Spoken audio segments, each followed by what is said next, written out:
आगे लक्ष्मणा के वो मित्रविंदा के महल में पहुंचे। मित्रविंदा के महल में जब नारद जी पहुंचे तो क्या देखते हैं कि भगवान स्नान करने के लिए अपने स्नानागार की ओर जा रहे हैं और मित्रविंदा से कह रहे हैं, देवी मेरे वस्त्रों को जल्दी ले आओ, मुझे विलंब हो रहा है, स्नान करके अभी वहां जाना है, ये काम करना है। और बड़ी त्वरा में भगवान स्नान करने के लिए अपने स्नानागार की ओर दौड़ते हुए जा रहे हैं और पीछे से मित्रविंदा भगवान के वस्त्रों को लेकर के उनकी सेवा में जा रहे हैं। आगे बढ़े, सत्या जी के महल में जब पहुंचे तो क्या देख रहे हैं कि दिव्य सोने का झूला पड़ा हुआ है। उस झूले पर एक तरफ भगवान बैठे हैं, एक तरफ सत्या जी बैठी हैं और झूला झूल रहे हैं दोनों प्रिया प्रीतम। नारद जी ने वहां भी भगवान को प्रणाम किया। लक्ष्मणा के महल में पहुंचे तो क्या देखते हैं कि भगवान लक्ष्मणा के पुत्र को अपने गोद में लेकर, अपने बेटे को अपने गोद में लेकर के भगवान दुलार कर रहे थे, अपने बच्चे को खिला रहे थे, आनंद कर रहे थे। नारद जी ने वहां भी प्रणाम किया, वहां से आगे बढ़े। इस प्रकार नारद जी जिस महल में जाते हैं वहीं भगवान को कुछ न कुछ करते हुए देखते हैं। नारद जी ने भगवान को प्रणाम कर लिया। अनेक रूप रूपाय विष्णवे प्रभु विष्णवे, हे प्रभु आपके अनेक रूप हैं, आप अनेक रूप धारण करके एक ही काल में अनेक प्रकार की लीलाएं करने में समर्थ हैं। इस प्रकार देवर्षि नारद ने भगवान को प्रणाम किया और फिर नारद जी विदा हुए। ऐसी दिव्य भगवान की लीला द्वारिकापुरी में परमानंद होता है। इसके बाद वर्णन आता है कि भगवान के पौत्र अनिरुद्ध का विवाह बाणासुर की बेटी उषा के साथ हुआ। भगवान के पौत्र अनिरुद्ध प्रद्युम्न जी के ये पुत्र हैं। अनिरुद्ध जी बड़े सुंदर थे। बाणासुर जो राजा बलि का पुत्र है, बाणासुर की बेटी का नाम उषा। उषा ने स्वप्न में भगवान के पौत्र को देखा और स्वप्न में ही बाणासुर की बेटी उषा ने भगवान के पौत्र को पति के रूप में स्वीकार कर लिया। नींद खुल गई। जब सपना टूटा तो व्याकुल होकर के रोने लगी। तो उसकी सखी का नाम था चित्रलेखा। चित्रलेखा ने कहा कि तेरा विवाह नहीं हुआ और तू कांत कांत का मनोरथ कर रही है, किसको तू कांत के रूप में पुकार रही? तो उषा ने अपनी सहेली चित्रलेखा से कहा कि स्वप्न में मैंने एक त्रिभुवन कमनीय पुरुष को देखा और मैंने उन्हें अपना पति मान लिया। उनका पता लगाओ कि वो कौन हो सकते हैं। चित्रलेखा ने कहा, वैसे कैसे पता चलेगा? किसको तुमने देखा, वो कैसा था, क्या था? तो उषा ने बताया कि ऐसी नाक थी, ऐसी आंख थी, ऐसा स्वरूप था। और जैसा जैसा उषा ने बताया चित्रलेखा ने वैसा ही चित्र बना दिया। वो चित्र बनाने में बड़ी प्रवीण थी। और वो चित्र बन गया किसका? बोले भगवान कृष्ण का। बोले ये हैं। तो उषा ने कहा ये तो नहीं है, लेकिन इनसे मिलता जुलता चेहरा है। तो चित्रलेखा ने दूसरा चित्र बनाया और वो चित्र बन गया प्रद्युम्न जी का। बोले ये हैं। उषा ने कहा इनसे अधिक मिलता है चेहरा, लेकिन ये भी नहीं। तब चित्रलेखा ने प्रद्युम्न के पुत्र अनिरुद्ध का चित्र बना दिया। बोले ये हैं। उषा ने कहा बस बस इन्हीं को मैंने स्वप्न में देखा है। चित्रलेखा ने कहा ये तो द्वारिकाधीश भगवान श्री कृष्ण के पौत्र हैं, इनका नाम अनिरुद्ध है। बोले बस यही मेरे प्रियतम हैं, इन्हीं को मैंने स्वप्न में पति के रूप में स्वीकार किया है। चित्रलेखा ने कहा इनको मैं आपके पास ले आती हूं। चित्रलेखा को अनेक प्रकार की माया का ज्ञान था। चित्रलेखा ने भगवान के पौत्र अनिरुद्ध को उनके बिस्तर के सहित सोते हुए रात में उठाया और ला करके उषा के महल में रख दिया। और अब अनिरुद्ध बाणासुर की बेटी उषा के महल में ही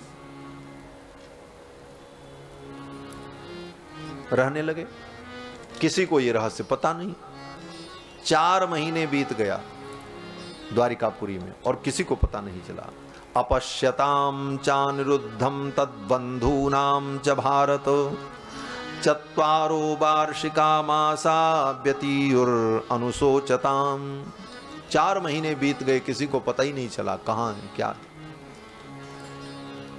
इधर बाणासुर को भी पता नहीं चला कि मेरी बेटी के महल में कोई रहता भी। एक दिन बाणासुर का मंत्री,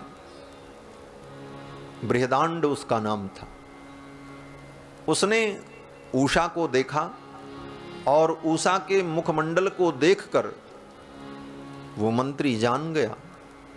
मंत्री ने जाकर के बाणासुर से कहा, महाराज आपकी बेटी के महल में कोई पुरुष भी रहता है, ऐसे मुझे लक्षण ज्ञात होते हैं। बाणासुर ने आकर के अचानक निरीक्षण किया और अनिरुद्ध जी को पकड़ लिया, पकड़ करके कारागार में बंद कर दिया। कोई छुड़ाने वाला नहीं। 4 महीने बीत गए। वो तो देवर्षि नारद पहुंचे।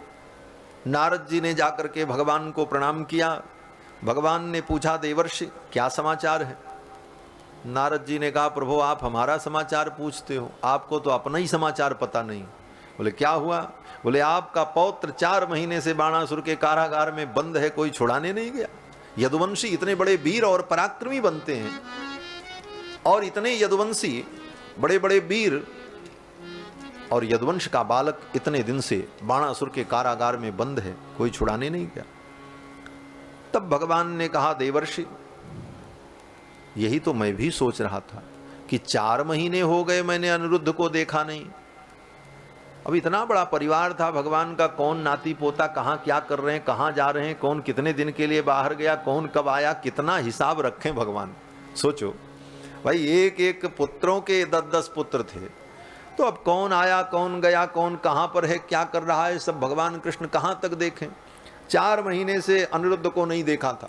नारद जी ने जब सब कुछ बताया तब भगवान को पता चला। भगवान ने कहा, ठीक है मैं जाता हूं, अपने पौत्र को छुड़ा करके ले आऊंगा।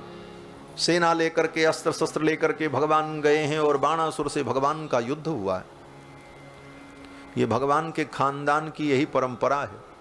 जब बाप का विवाह लड़ाई में, मार में, झगड़ा में होता है, तो बेटों का, नाती पोतों का भी वैसे ही होगा। भगवान कृष्ण के विवाह भी ऐसे ही हुए, उनके पुत्र प्रद्युम्न का विवाह भी वैसे ही हुआ, भगवान श्री कृष्ण के पुत्र सांब का विवाह भी वैसे ही हुआ। सब विवाह में लड़ाई झगड़ा, क्यों? बोले वंश परंपरा ही यही है इनकी। तो पौत्र के विवाह में भी ऐसे ही लड़ाई झगड़ा हुआ। भगवान अस्त्र शस्त्र लेकर के पहुंचे और बाणासुर को ललकारा। बाणासुर युद्ध करने के लिए आया। बाणासुर भगवान शंकर का परम भक्त था। बाणासुर से भगवान जब युद्ध करने लगे तो भगवान शंकर भी बाणासुर का सहयोग करने के लिए आ गए, और भगवान शंकर ने बाणासुर के तरफ से भगवान से युद्ध किया। उस युद्ध में भगवान शंकर की संपूर्ण सेना को भगवान कृष्ण ने पराजित कर दिया, और बाणासुर को पकड़कर उसकी भुजाओं को भगवान अपनी तलवार से खचाखच काटने लगे। सुखदेव जी कहते हैं, बाहुसुच्छिद्यमानेषु बाणस्य भगवान भवः भक्तानुकंप्युपव्रज्य चक्रायुधमभाषत। बाणासुर की भुजाओं को भगवान जब अपने चक्र के द्वारा काटने लगे, तब भगवान शंकर अपना अस्त्र शस्त्र छोड़कर दौड़ते हुए आए, और भगवान शंकर ने आकर के भगवान कृष्ण के चरणों में प्रणाम किया और कहा, हे प्रभु मैं आपसे प्रार्थना करता हूँ, आपसे मैं बाणासुर के प्राण की भीख मांगता हूँ, आप इसे छोड़ दीजिए। मैंने इसे वचन दिया है कि मैं इसके प्राणों की रक्षा करूंगा, तो मेरा वचन मिथ्या न हो, इसलिए आप इसे छोड़ दें। इस प्रकार भगवान शंकर ने जब प्रार्थना की, तब भगवान श्री कृष्ण ने कहा, भोलेनाथ आप न भी कहते तब भी मैं बाणासुर को छोड़ देता, मैं इसे मारता नहीं और इसे मैं मारूंगा भी नहीं। भगवान शंकर ने कहा, क्यों? भगवान कृष्ण ने कहा कि इसके परबाबा को मैंने वचन दिया है, अवध्यो यम्ममाप्येषो वैरोचन सुतोसुरः प्रहलादाय बरो दत्तो न बध्यो में तवान्वयः। इसके परबाबा को मैंने वचन दिया था कि तुम्हारे वंश में उत्पन्न होने वाले किसी भी व्यक्ति का मैं वध नहीं करूंगा। किसको? बोले प्रहलाद जी को वचन दिया था भगवान ने नरसिम्हावतार में। प्रहलाद के पुत्र विरोचन, विरोचन के पुत्र महाराज बलि, और बलि के पुत्र बाणासुर। तो बाणासुर के जो परबाबा थे प्रहलाद जी महाराज, भगवान के परम भक्त, उस समय नरसिंह भगवान ने प्रहलाद जी को वचन दिया था कि आज तो मैंने क्रोध में आकर के तुम्हारे पिता का वध कर दिया, लेकिन आज मैं तुम्हें विशेष वरदान देता हूं कि तुम्हारे वंश में उत्पन्न होने वाले तुम्हारे किसी संबंधी का मैं वध नहीं करूंगा। उसी वचन का स्मरण करते हुए भगवान ने शंकर जी से कहा कि भोलेनाथ, इसको मैं वैसे भी नहीं मारूंगा, आप निश्चिंत रहो। फिर तो भगवान शंकर प्रसन्न हो गए। बाणासुर की 1000 भुजाएं थीं, 996 भुजाओं को भगवान ने अपने चक्र के द्वारा काट डाला, 4 भुजाएं छोड़ दी बस। बाणासुर का जो दर्प था, जो अभिमान था, वो नष्ट हो गया। फिर तो बाणासुर ने भी भगवान के चरणों में गिर करके प्रार्थना की और अपनी बेटी उषा को और अपने दामाद अनिरुद्ध को आदर पूर्वक विदा किया। भगवान अपने पौत्र अनिरुद्ध को और अपनी पौत्र वधू उषा को लेकर के भगवान द्वारिकापुरी आए। द्वारिका में परमानंद हुआ। इस प्रकार भगवान के पौत्र अनिरुद्ध का विवाह सुखदेव जी ने सुनाया। इसके बाद कथा आती है कि भगवान ने अपने पुत्रों को बड़ा सुंदर उपदेश दिया है। एक दिन भगवान के पुत्र सांब, ब्रज, गद, ये सब जो भगवान के पुत्र थे, ये सब खेल रहे थे। खेलते खेलते इनकी गेंद एक कुएं में चली गई और प्यास भी इनको लगी थी। पानी पीने के लिए उस कुएं के पास पहुंचे तो देखते क्या है, उस कुएं में पानी नहीं था। उस कुएं में एक बहुत बड़ा क्रिकलास था। क्रिकलास बोले तो गिरगिट जिसको कहते हैं, छिपकली जैसा होता है, बड़ी लंबी पूंछ होती है, रंग बदलता है, उसको क्रिकलास कहते हैं। विशाल का एक क्रिकलास उस कुएं में पड़ा था। बच्चों को बड़ा आश्चर्य हुआ कि इतना बड़ा क्रिकलास तो मैंने आज तक नहीं देखा। आकर के सभी बच्चों ने भगवान श्री कृष्ण से कहा। भगवान श्री कृष्ण गए और जाकर के भगवान ने उस क्रिकलास को अपने हाथों से कुआं से बाहर निकाला। भगवान का स्पर्श प्राप्त होते ही वो क्रिकलास जो था उसका शरीर गायब हो गया और वो एक दिव्य राजा के रूप में प्रकट हो गया। बच्चों को बड़ा आश्चर्य हुआ, ये कौन से राजा हैं, ये कैसा चमत्कार है। फिर उस राजा ने भगवान के चरणों में प्रणाम किया और उस राजा ने कहा, महाराज मैं सूर्य वंश का राजा हूं, मेरा नाम नृग है और ब्राह्मण के शाप से मैं इस योनि को, गिरगिट योनि को प्राप्त हो गया था। आज आपके कर स्पर्श से मेरा उद्धार हुआ। भगवान ने पूछा, तुम्हें ये शाप क्यों हुआ? तो राजा नृग ने कहा कि मैं ब्राह्मणों की बड़ी सेवा करता था, प्रतिदिन ब्राह्मणों को मैं गोदान करता था और 1-2 गाय नहीं, 1,00,000 गाय का प्रतिदिन दान करते थे महाराज नृग। एक दिन एक ब्राह्मण को गाय दान किया। ब्राह्मण देवता अपनी गाय लेकर के गए और उसमें से एक गाय भाग करके चली आई फिर राजा की गौशाला में और राजा को पता नहीं चला, सेवकों को भी पता नहीं चला। दूसरे दिन महाराज जब गोदान करने चले तो उस गाय को तैयार करके फिर उपस्थित कर दिया। अब जहां लाखों गाय रोज दान की जा रही हैं, वहां कौन हिसाब रखे, इतना कौन देखे। उस गाय को फिर ला करके दान करने के लिए उपस्थित कर दिया और महाराज नृग ने उस गाय को दूसरे ब्राह्मण को दान कर दी। तब तक वो पिछले दिन वाला ब्राह्मण अपनी गाय को ढूंढते ढूंढते आ गया और अभी अभी जिस ब्राह्मण को दिया था वो ब्राह्मण उस गाय को लेके जाने वाले थे। पिछले दिन वाले ब्राह्मण ने कहा कि महाराज ये गाय तो मेरी है, कल इसका दान आपने मुझे किया था। और इस ब्राह्मण ने कहा नहीं ये तो मेरी है, अभी अभी आपने मुझे दिया। अब दोनों ब्राह्मण अपने अपने जगह पर सही थे, सही बात थी, एक दिन पहले उस ब्राह्मण को दिया था और आज इन ब्राह्मण को दिया। अब दोनों ब्राह्मण कहने लगे इस गाय को मैं ले जाऊंगा, वो कहे हम ले जाएंगे। अब दोनों में झगड़ा होने लगा।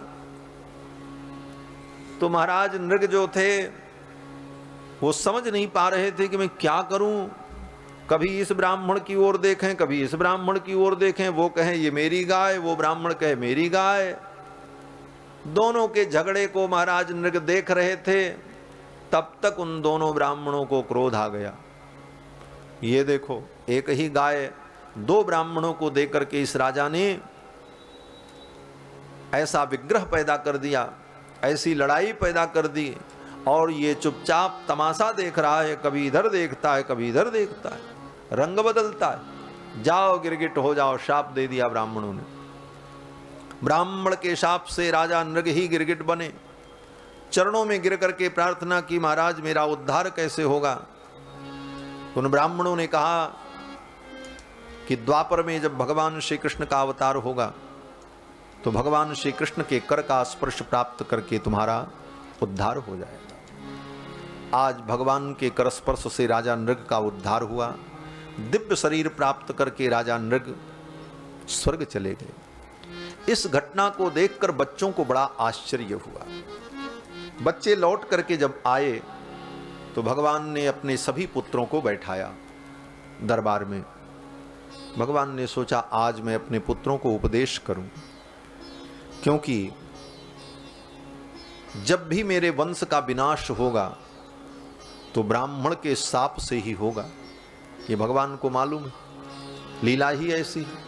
भगवान जानते हैं कि मेरे कुल का विनाश ब्राह्मण के शाप से होगा, तो समय से पहले ही कहीं मेरे वंश का विनाश न हो जाए इन बच्चों की उद्दंडता के कारण, इनकी अशिष्टता के कारण। इसलिए इनको शिक्षित करना चाहिए। और अपने सभी पुत्रों को बैठा करके भगवान ने बड़ा सुंदर उपदेश किया। भगवान श्री कृष्ण ने कहा, हे पुत्रों, आज मेरे वचन को सुनो। नाहम हलाहलम मन्ये विषम यस्य प्रतिक्रिया। सारी दुनिया के लोग हालाहल विष को सबसे भयानक विष मानते हैं, जिसकी कोई प्रतिक्रिया नहीं है, जिसका कोई परिहार नहीं है। भगवान कहते हैं हालाहलम नाहम विषम मन्ये यस्य प्रतिक्रिया।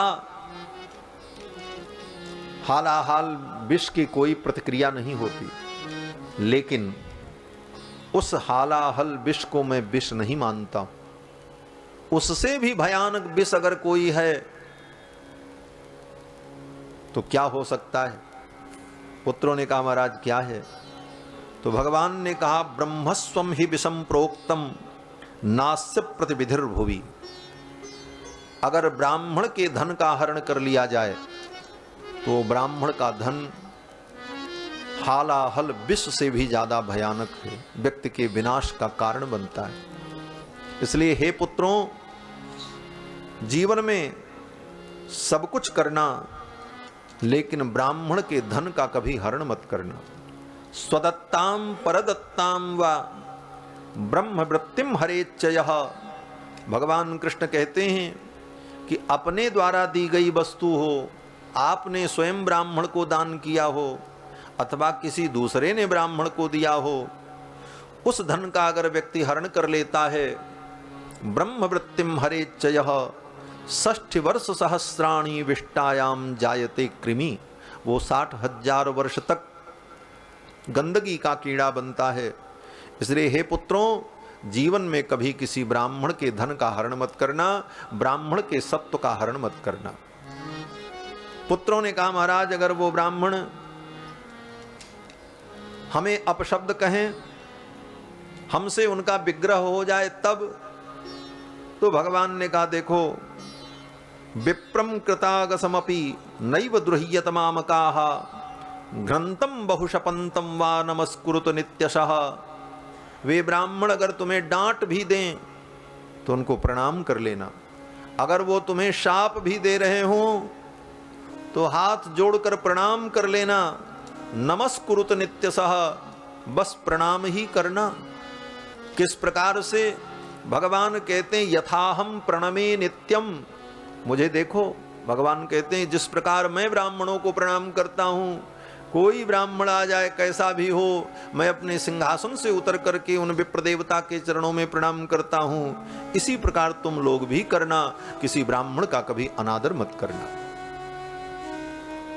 ये ऐसी शिक्षा भगवान ने इसीलिए दी कि कहीं मेरे पुत्र ब्राह्मणों का अनादर करेंगे तो ब्राह्मण के शाप से कहीं समय से पहले ही मेरे कुल का विनाश न हो जाए। इस घटना के बाद भगवान ने अपने पुत्रों को बड़ा सुंदर उपदेश किया। इसके बाद कथा आती है कि एक दिन श्री बलराम जी महाराज को ब्रजमंडल की याद आ गई, वृंदावन की याद आ गई। तो बलराम जी ने सोचा कि बहुत दिन हुआ वृंदावन से आए, तो चलो वृंदावन घूम करके आते हैं। तो बलराम जी वृंदावन घूमने के लिए आए। भगवान श्री कृष्ण दोबारा वृंदावन तो नहीं आए। भगवान तो वृंदावन से गए मथुरा, मथुरा से फिर द्वारका, फिर लौट करके वृंदावन नहीं आए। लेकिन बलराम जी वृंदावन की यात्रा करते हैं। बलराम जी को वृंदावन की याद आई, जमुना का पुलिन, वो गैया, वे सखा, गोपियाँ, वे ब्रजवासी बलराम जी को जब याद आए तो बलराम जी ने कहा चलो चलकर वृंदावन का दर्शन करते हैं। और वृंदावन का दर्शन करने के लिए बलराम जी आते हैं। तो जब बलराम जी को वृंदावन जाने का मन होता है तो हमारे आपके मन में भी होगा कि वृंदावन चलें। ब्रजवासियों ने बलदाऊ भैया को देखा तो सबके जीवन में मानो नई शक्ति का संचार हो गया। सभी बड़े प्रसन्न हुए। मातरम पितरम भ्रातॄन पतीन पुत्रान स्वश्रीरपि यदर्थे जहिमदासारह दुस्तजान स्वजनान प्रभु। ब्रजवासियों ने बलराम जी से पूछा क्या कृष्ण कभी मेरा भी स्मरण करते हैं? सब समाचार बलराम जी ने ब्रजवासियों को सुनाया। ब्रजवासियों ने इतना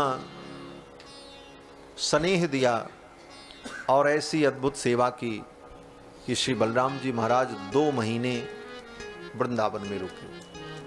और इसी समय में मधुमास और माधव मास, चैत्र और बैसाख 2 महीने बलराम जी वृंदावन में रहे। 2 मासौ तत्र चावासीत मधुमाधव मेवच। मधुमास और माधव मास 2 महीने बलराम जी वृंदावन में रुके। बैसाख के महीने में खूब गर्मी होती तो बलराम जी ने सोचा चल करके जमुना में क्रीड़ा करें। जमुना के तट पर क्रीड़ा करने के लिए बलराम जी आए। और बलराम जी तो भगवान के अवतार हैं। बलराम जी ने वरुण प्रेषिता देवी वारुणी वृक्ष कोटरात पतंती तद्वनम सर्वम स्वगंधेनाध्यवासयत तम गंधम मधुधाराया वायुनोपहृतम बलः आघ्रायोपगतस्तत्र ललनाभिस्समं पपौ। वृंदावन में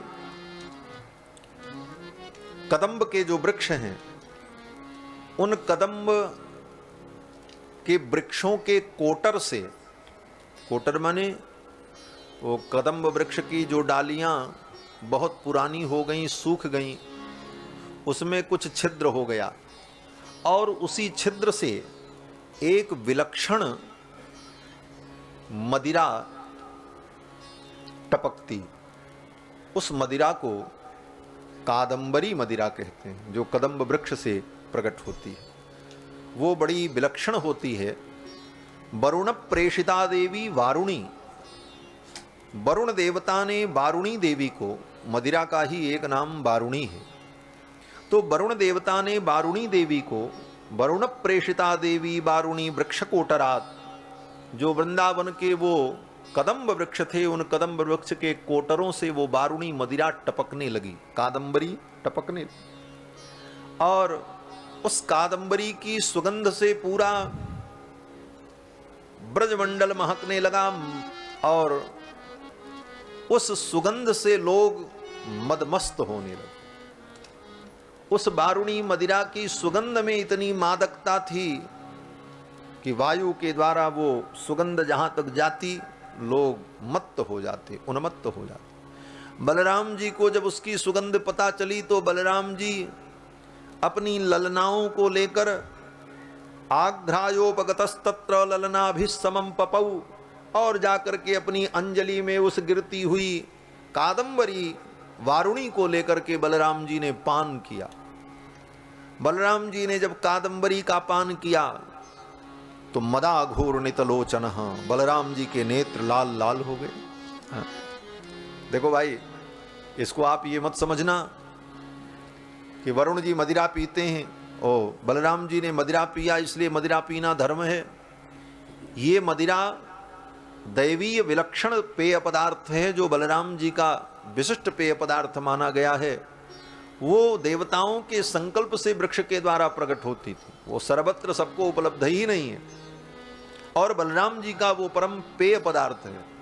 बलराम जी ने उसका पान किया, और पीने के बाद बलराम जी के नेत्र जब मद घूर्णित हो गए तो बलराम जी ने जमुना जल में खूब उछल उछल करके स्नान शुरू किया। जमुना जी में जल भी थोड़ा कम था, तो बलराम जी ने जमुना से कहा, जमुने, मेरी लीला में सहयोग करने के लिए तुम अपने दिव्य रूप को प्रकट करो। लेकिन जमुना ने बलराम जी की बात को नहीं सुना, अनसुनी कर दिया। बलराम जी को क्रोध आ गया। क्यों? बोले आंखें पहले से लाल थीं, अब तो दिमाग भी गर्म हो गया। और बलराम जी ने अपना हल उठाया। बलराम जी का आयुध क्या है? हल, वो खेत जोतने वाला जो हल होता है। और दूसरा आयुध भगवान का क्या है? बोले मूसल, वो धान कूटने वाला। पहले जमाने में धान कूटते थे ना, उससे, उसको मूसल कहते। तो हल और मुसल ये बलराम जी का आयुध है। इसीलिए बलराम जी का एक नाम है हली और एक नाम है मुशली, ये बलराम जी के नाम है। हल और मुशल को जो धारण करते हैं, तो बलराम जी ने अपना हल उठाया और हल के उस नुकीले हिस्से को जमुना जी के उस तट पर ऐसे गड़ाया। और बलराम जी ने कहा, जमुने, पापे त्वं माम अवज्ञाय यन्नायासि मया हुता। अय पापिनी, क्रोध में थे बलराम जी।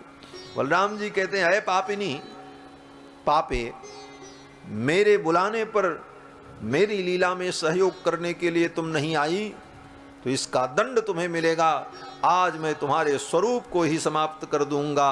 नेष्टे त्वाम लांगलाग्रेण सतधा कामचारिणीम, अपने इस हल के द्वारा तुम्हारे इस नदी स्वरूप को ही मैं समाप्त कर दूंगा। छोटी छोटी नालियां बन जाएंगी और ये सब जल नालियों में बह जाएगा, तुम्हारा नदी का रूप ही समाप्त हो जाएगा। अब बलराम जी महाराज तो संकर्षण है महाराज।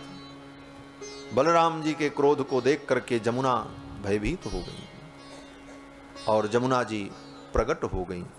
एवं निर्भर्त्सिता भीता यमुना यदुनंदनम उवाच चकिता वाचम पतिता पादयोर नृप। आकर के जमुना बलराम जी के चरणों में गिर पड़ी और जमुना ने बलराम जी से कहा कि राम राम महाबाहो न जाने तव विक्रमम। हे राम, हे महाबाहु, न जाने तव विक्रमम, आपके विक्रम को, आपके प्रताप को मैं जान नहीं पाई। यस्यैकांशेन वृद्धता जगति जगतपते।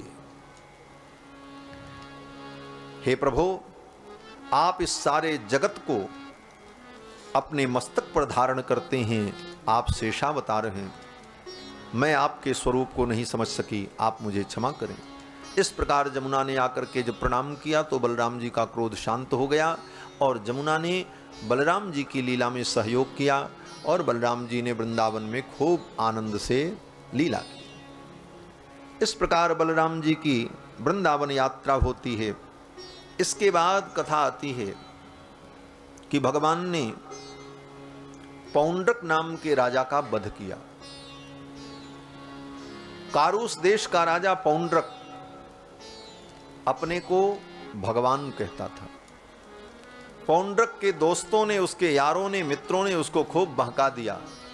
बोले देखो, तुम्हारा चेहरा, तुम्हारा स्वरूप भगवान विष्णु के समान है और तुम भगवान विष्णु के अवतार हो, लेकिन कृष्ण तो अपने आप को जबरदस्ती विष्णु भगवान का अवतार कहते हैं, असली तो तुम हो, तुम भगवान विष्णु के अवतार हो। और उन मूर्खों के कहने पर पौंड्रक को यह भ्रम हो गया कि मैं भगवान हूं। कभी कभी ऐसा होता है, एक कहावत है ना, मूर्ख और शंख ये अपने से नहीं बजते हैं, ये दूसरे फूंकने पे बजते हैं।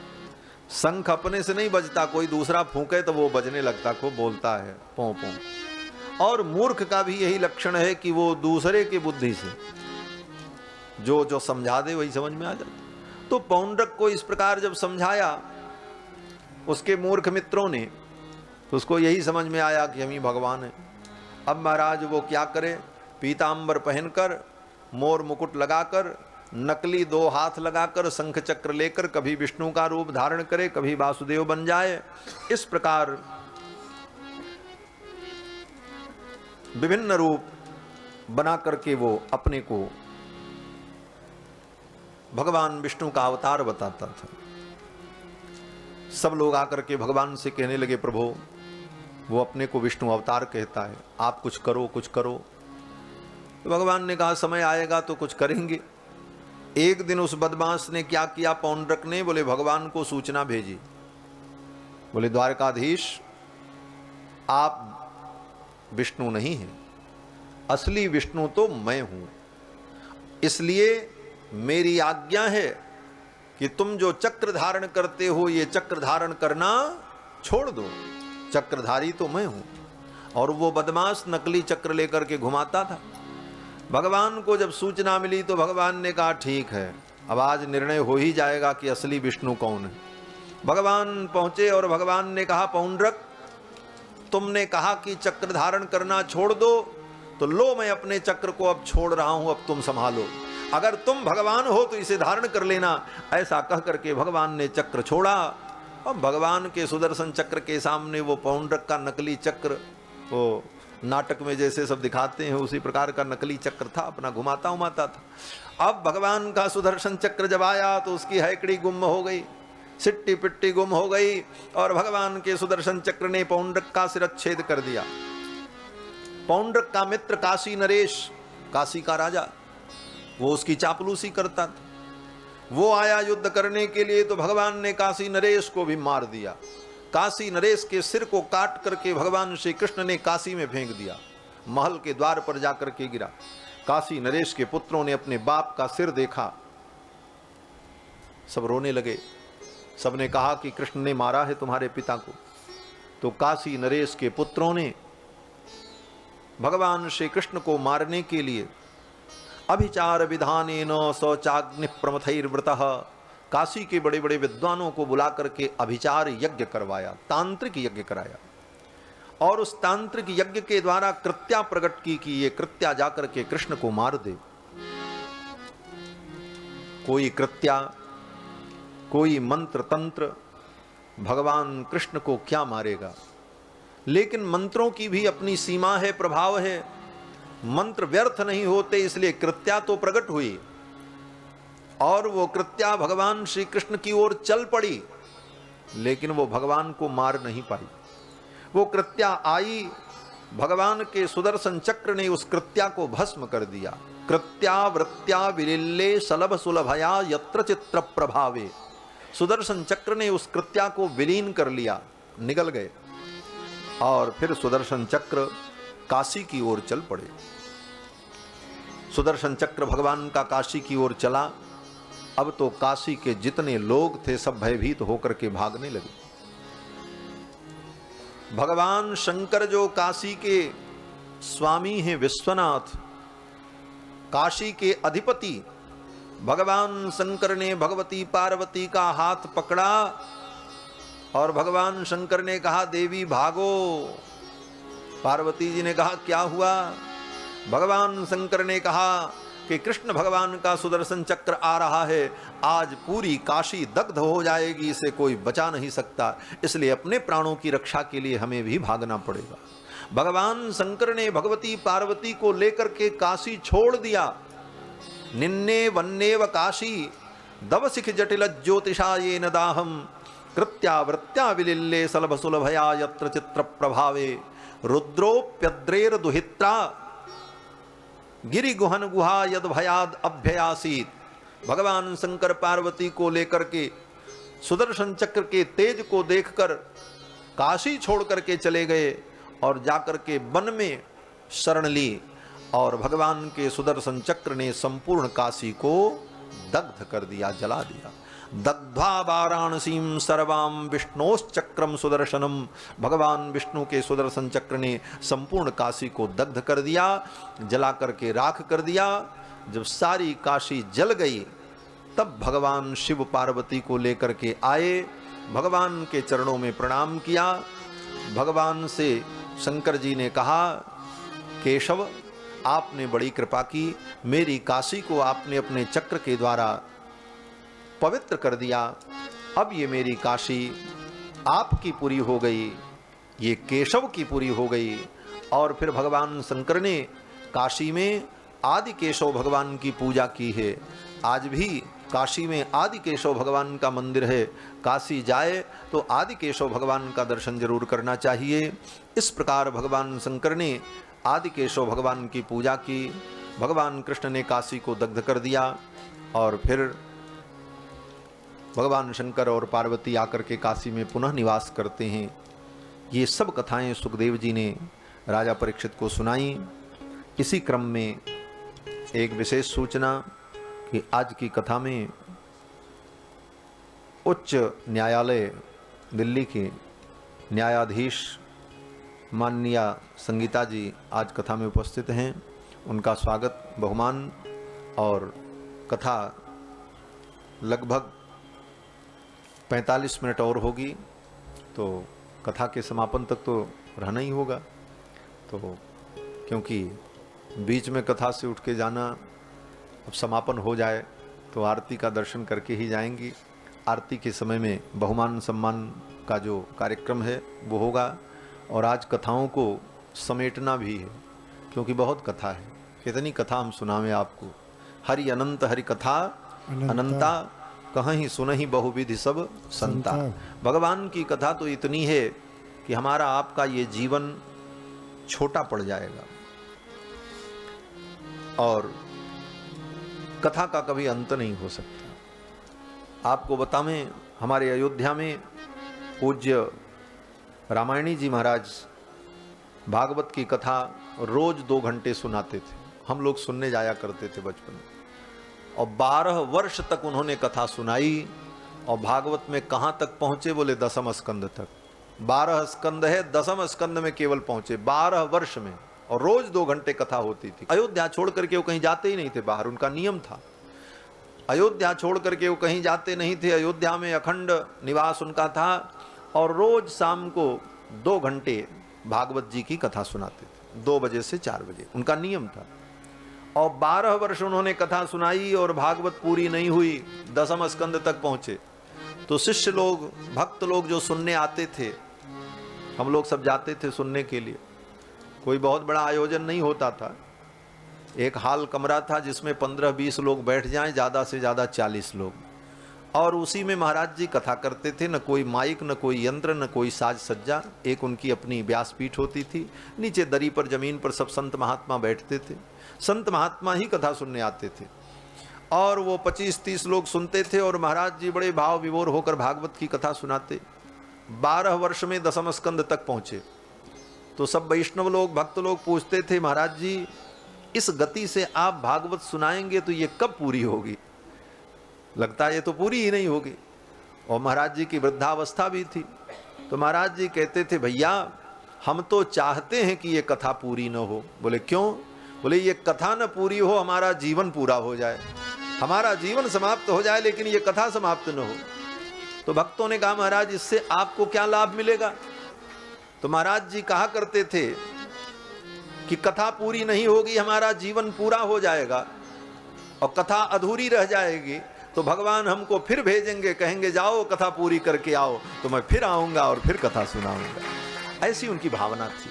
तो भगवान की कथा तो ऐसी अनंत है कि हम लोगों का जीवन 100 वर्ष का औसत जीवन यह कम है। देवताओं की आयु प्राप्त करके फिर भी भगवान के चरित्र का 1000 मुख से वर्णन किया जाए फिर भी भगवान के चरित्र का अंत नहीं हो सकता, क्योंकि भगवान अनंत हैं और भगवान का चरित्र भी अनंत है।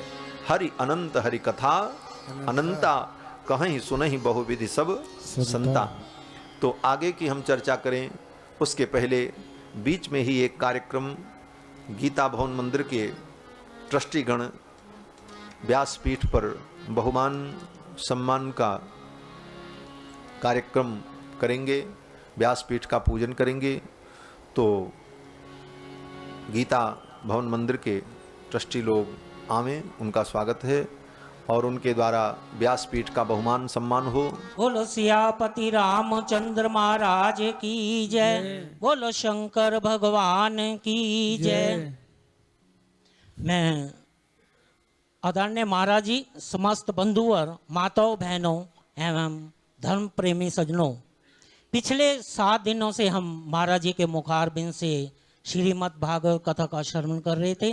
साथ में मधुर मधुर भजनों का भी कार्यक्रम चल रहा था। मैं गीता प्रचार सभा की ओर से महाराज जी तथा उनके साथियों का बहुत बहुत धन्यवाद करना चाहता हूँ, बहुत बहुत आभार प्रकट करना चाहता हूँ। मैं आप सभी भक्तों का भी बहुत बहुत धन्यवाद करना चाहता हूँ। आपके प्यार, आपके सहयोग, आपके आशीर्वाद से ये कार्यक्रम संपन्न हो रहा है। आप सभी भक्त धन्यवाद के पात्र हैं। विशेषकर मैं शर्मा जी तथा उनके माता श्री का भी बहुत बहुत धन्यवाद करना चाहता हूँ कि उनके सहयोग से हमें ये श्रीमद् भागवत कथा श्रवण करने का सौभाग्य प्राप्त हुआ है। मंदिर के सरप्रस्त श्री मदन लाल वधवा जी तथा श्री ज्ञानचंद बत्ता जी से अनुरोध करूंगा कि वो आए, महाराज जी को शाल अर्पित कर उनका स्वागत करेंगे। करतक ध्वनि से स्वागत।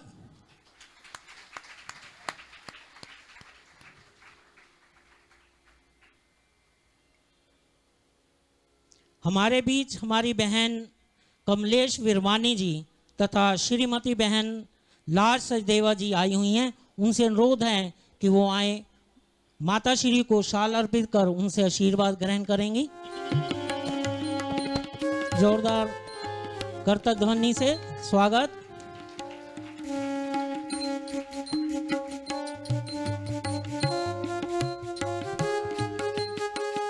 दो दिन पहले हम महाराज जी से मिलने गए, हमारी कार्यकारिणी सदस्य के कुछ लोग उनसे मिलने गए।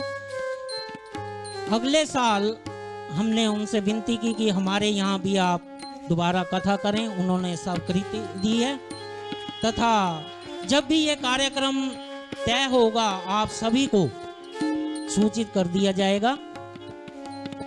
गीता प्रचार सभा का वार्षिक उत्सव जो कि प्रतिवर्ष हम श्रीमद् भागवत कथा के रूप में मनाते हैं, वो इस बार 27 मई से 3 जून तक होना निश्चित हुआ है और उसका समय रहेगा सायं 5 बजे से 8 बजे तक। और उसके प्रवक्ता हैं परम श्रद्धेय उमानंद जी महाराज जो कि भिवानी से है। उसमें भी आप सभी सादर आमंत्रित हैं। आप सभी भक्तों से अनुरोध है कि समय पे पहुंचे, धर्म लाभ उठाएं। जय श्री राधे, जय श्री राम। बोलो श्री कृष्णचंद्र भगवान की जय, श्री वृंदावन बिहारी लाल की जय। जय जय श्री राधे श्याम। भज राधे राधे गोविंद गोविंद राधे, भज राधे राधे गोविंद गोविंद राधे, भज राधे राधे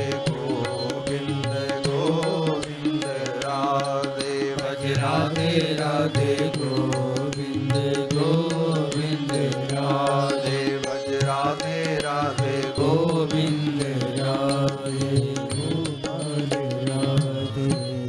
बोलो श्री गोविंद भगवान की जय। जय श्री राधे श्याम। भगवान ने काशी का दाह किया। इसके बाद कथा आती है कि श्री बलराम जी ने द्विविध नाम के बानर का उद्धार किया। जिस द्विविध बानर की चर्चा कथा के प्रारंभ में मैंने की कि भगवान श्री राम की सेना का सेनापति द्विविध नाम का बानर त्रेता युग से द्वापर युग तक था, लेकिन द्वापर युग आते आते वो बहुत ही उद्दंड और उच्छृंखल हो गया। कुसंग के कारण उसकी बुद्धि विकृत हो गई और पाप कर्म में निरत हो गया। इसीलिए भगवान श्री राम ने द्विविध को त्याग दिया था। द्वापर युग तक वो बानर था। एक दिन श्री बलराम जी महाराज अपनी पत्नियों के साथ नदी में स्नान कर रहे थे और उनका वस्त्र, भोजन सामग्री और उनकी वो वारुणी मदिरा का पात्र वह भी रखा था। तब तक वो द्विविध नाम का बानर कहीं से घूमते हुए आ गया और उसने आकर के बलराम जी का वो सब सामान, कपड़े सब इधर उधर करने लगा। बंदर का तो यही स्वभाव होता। और वो वारुणी का जो पात्र था, उस पात्र को लेकर के वो पीने लगा। बलराम जी को अच्छा नहीं लगा। बलराम जी ने उसको भगाने के लिए इशारा किया, ऐसे ऐसे किया, तो भागा भी नहीं वो बानर। ऊपर से भगवान बलराम जी को वो आंख दिखाने लगा। वो बंदरों की आदत होती, उनको डांटो तो और आंख चमकाते। तो उसने आंख चमकाई। दर्शयन स्वगुदम तासाम रामस्य च निरीक्षतः। बलराम जी के देखने पर उनको और चिढ़ाने लगा। फिर तो बलराम जी को गुस्सा आ गया और बलराम जी ने अपना वो हल उठाया और उसी हल में फंसा करके द्विविध नाम के बानर को खींच करके अपने पास लाए और जो मूसल था उसी मूसल से उसके सिर पर धड़ाम से दे मारा। गृहीत्वा हेलयामास धूर्तस्तम कोपयन हसन। वो हंस रहा था, बलराम जी को क्रोध आ रहा था। बलराम जी ने उसकी कपालक क्रिया कर दी, उसकी खोपड़ी को बलराम जी ने फोड़ दिया। द्विविध नाम के बानर का अंत हो गया। इसके बाद कथा आती है कि दुर्योधन ने अपनी बेटी लक्ष्मणा का स्वयंवर किया। धृतराष्ट्र का पुत्र दुर्योधन ने अपनी बेटी लक्ष्मणा का स्वयंवर किया और उस स्वयंवर में अनेक राजकुमार आए और उस स्वयंवर में भगवान श्री कृष्ण के पुत्र सांब भी आए। ये सांब भगवान के पुत्र हैं और जाम्बवती के गर्भ से पैदा हुए। वो जामवंत जी की बेटी जो थी, जिनसे विवाह हुआ भगवान का, तो जाम्बवती के पुत्र जो हैं वो सांब हैं, कृष्ण भगवान के पुत्र। और ये भगवान श्री कृष्ण के सभी पुत्रों में सबसे सुंदर। सांब जितने सुंदर उतनी सुंदरता किसी में नहीं थी। तो सांब भी स्वयंवर सभा में आए। स्वयंवरस्था महरत सांबो जाम्बवती सुता। जाम्बवती के पुत्र सांब दुर्योधन के यहाँ आए। दुर्योधन की बेटी लक्ष्मणा ने उस स्वयंवर सभा में भगवान श्री कृष्ण के पुत्र सांब का वर्ण कर लिया, बरमाला डाल दी। तो सांब ने कहा कि अब मैं लक्ष्मणा को ले जाऊंगा। दुर्योधन ने कहा नहीं, ये स्वयंवर नहीं माना जाएगा। सांब ने कहा क्यों?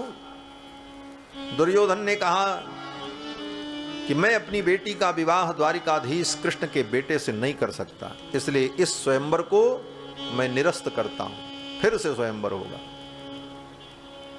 बलराम भगवान के पुत्र सांब ने कहा ऐसा नहीं होगा, लक्ष्मणा ने मेरा वर्ण किया है और मैं लक्ष्मणा को ले जाऊंगा।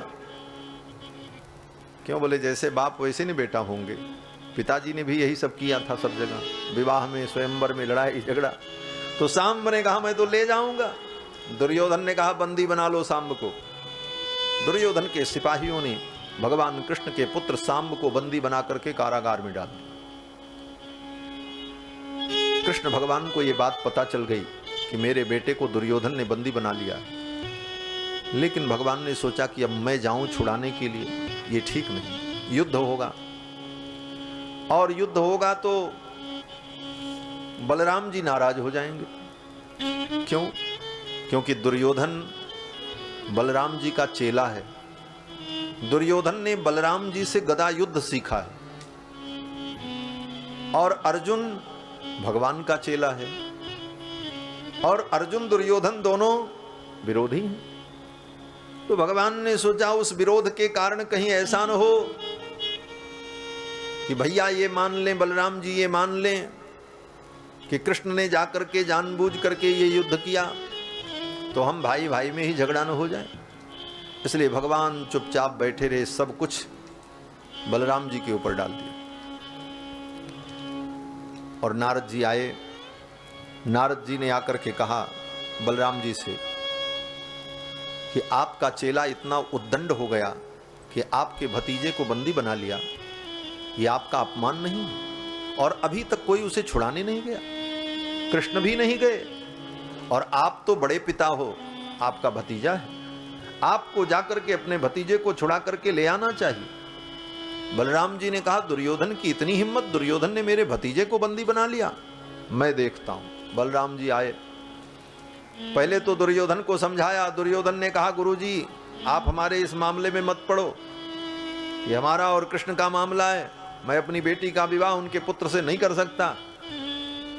बलराम जी ने कहा कुछ भी हो, तुम्हारी बेटी ने मेरे भतीजे का वर्ण किया है और अब विवाह सांब के साथ ही होगा। दुर्योधन ने कहा नहीं हो सकता। बलराम जी ने कहा तो फिर तुम्हारी ये हस्तिनापुरी बचेगी नहीं। बलराम जी ने अपना हल उठाया और हस्तिनापुर के एक किनारे लगाया और कहा आज ही तुम्हारी इस हस्तिनापुरी को खोद करके मैं गंगा में फेंक दूंगा। अद्य निष्कौरवीं पृथ्वीं करिष्यामीत्यमर्षितः गृहीत्वा हलमुत्तस्थौ दहन्निव जगत्त्रयम्। अपना हल जब हस्तिनापुर के एक किनारे लगाया बलराम जी ने और थोड़ा सा जोर दिया, झटका दिया, बड़े बड़े प्रासाद शिखर जो थे, गुम्मद थे, वो टूट टूट करके गिरने लगे, भूकंप आ गया। दुर्योधन दौड़ा दौड़ा आया, भगवान बलराम के चरणों में गिर पड़ा, त्राहिमाम आप मेरी हस्तिनापुरी को नष्ट न करें, मैं अपनी बेटी को आपके भतीजे के साथ विदा करता हूं। दुर्योधन मान गया और फिर सम्मान पूर्वक दुर्योधन ने अपनी बेटी लक्ष्मणा का भगवान कृष्ण के पुत्र सांब के साथ विवाह कर दिया। सगे समधी हैं कृष्ण और दुर्योधन। और महाराज इस प्रकार भगवान के पुत्र सांब का विवाह हुआ। भगवान श्री कृष्ण ने अपनी बहन का विवाह अर्जुन के साथ किया। भगवान श्री कृष्ण की एक बहन सुभद्रा, एक दिन अर्जुन आए द्वारिकापुरी में और सुभद्रा ही जलपान लेकर के आई, सामने रखा तो अर्जुन सुभद्रा को देखने लगे। सुभद्रा जलपान रख करके जब चली गई, एकांत था, कोई था नहीं, तो भगवान ने अर्जुन से कहा अर्जुन तुम बार बार मेरी बहन सुभद्रा को क्यों देख रहे थे? अर्जुन तो सन्न हो गए कि भगवान ऐसा बोलते हैं। अर्जुन ने कहा नहीं नहीं ऐसी कोई बात नहीं, मैं तो सहज दृष्टि से देख रहा था। भगवान ने कहा नहीं अर्जुन, तुम्हारी दृष्टि को मैंने पहचान लिया। क्या मेरी बहन सुभद्रा तुम्हें अच्छी लगती, उससे विवाह करना चाहते हो?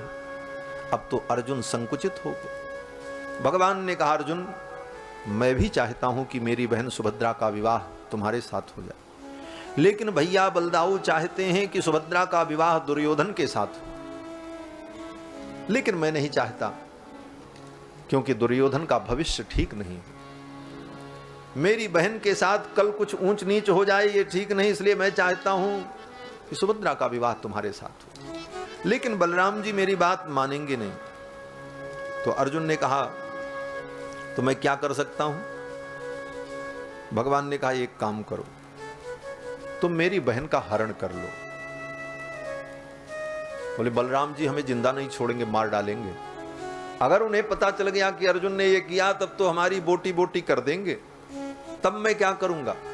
तब तो आप भी मुझे नहीं बचा पाएंगे। भगवान ने कहा चिंता मत करो, मैं सारी व्यवस्था करूंगा। और भगवान ने ही अर्जुन को योजना समझाई कि आप सन्यासी का वेश बनाओ, ये सिर मुड़ा दो और बढ़िया तिलक लगाकर, गेरुआ कपड़ा पहनकर, हाथ में दंड लेकर, कमंडल लेकर सन्यासी बनकर के आओ। और मेरे भैया बलदाऊ जी सन्यासी महात्माओं का बड़ा आदर करते हैं, और आप कहना कि अब 4 महीने में द्वारिका में ही रहूंगा और रोज शाम को 2 घंटे सत्संग सुनाना, कथा सुनाना, बलदाऊ भैया सुनेंगे, और इसी 4 महीने में हम लोग योजना बना लेंगे। अर्जुन ने भगवान की बात मान ली। अर्जुन सन्यासी बन करके आए, सिर मुड़ा दिया, आभूषण कपड़े मुकुट सब उतार दिए, गेरुआ वस्त्र पहन लिया, आए और सीधे बलराम जी के महल में पहुंचे। बलराम जी भी नहीं पहचान पाए अर्जुन को। बलराम जी ने देखा, प्रणाम किया, महात्मन कहाँ से आए? अर्जुन ने कहा कि बस हम तो सन्यासी हैं, सन्यासी तो विचरण करता है, और अब तो 4 महीने बरसात में मुझे कहीं जाना नहीं है, चातुर्मास्य करना है, तो कोई उत्तम स्थान तलाश कर रहा हूं, कोई अच्छी जगह मिल जाए तो मैं चातुर्मास्य करूं, 4 महीने अनुष्ठान करूं। तो बलराम जी ने पट्ट से कहा कि अगर ऐसी बात है तो आप यहीं चातुर्मास्य करो, हमारा सौभाग्य होगा, हम आपकी सेवा करेंगे, आपका दर्शन लाभ लेंगे, सत्संग होगा। अर्जुन ने कहा ठीक है। बलराम जी के महल में ही व्यवस्था हो गई रहने की। अर्जुन सन्यासी बनकर के आ गए, उनका चातुर्मास्य शुरू हो गया। शाम को रोज 2 घंटे अर्जुन प्रवचन करते थे और बलराम जी बैठते थे और लोग बैठे, भगवान भी आके बैठते थे। भगवान तो सब जान ही रहे थे, खेल उन्हीं का सब करामात था, उन्हीं की सब कारस्तानी थी।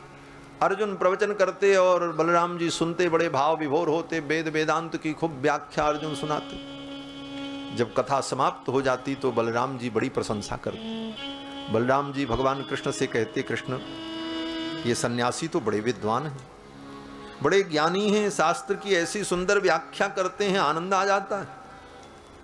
तो भगवान चुटकी लेते, भगवान कहते, भैया आप कुछ भी कहो लेकिन मुझे विश्वास नहीं होता कि ये पक्के सन्यासी हैं। बलराम जी ने कहा क्यों?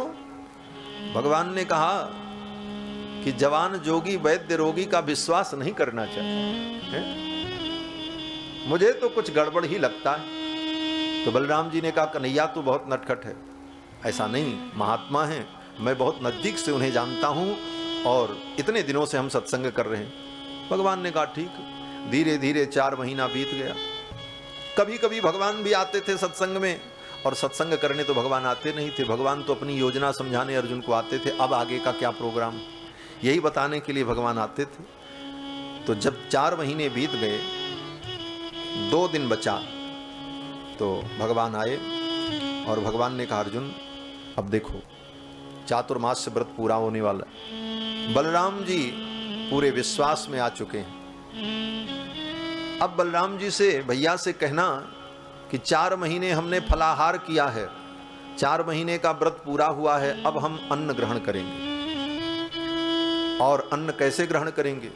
बोले कोई कुंवारी कन्या भोजन बनाएगी, उसी के हाथ का बनाया हुआ अन्न हम ग्रहण करेंगे। तो मेरे घर में सुभद्रा ही मेरी बहन है, वही कुमारी है, वही बनाएगी। और जब भोजन बन के तैयार हो तो कहना कि मैं एकांत में भोजन करूंगा, कोई देखे न, पर्दा लगा के भोजन। तो पर्दे के पीछे भोजन की व्यवस्था होगी, और जहां भोजन की व्यवस्था रहेगी वहां से पीछे एक दरवाजा होगा और बाहर एक रथ खड़ा रहेगा। सुभद्रा को लेकर के रथ पर बैठ जाना और रथ की लगाम मेरी बहन सुभद्रा को पकड़ा देना और चले जाना लेकर।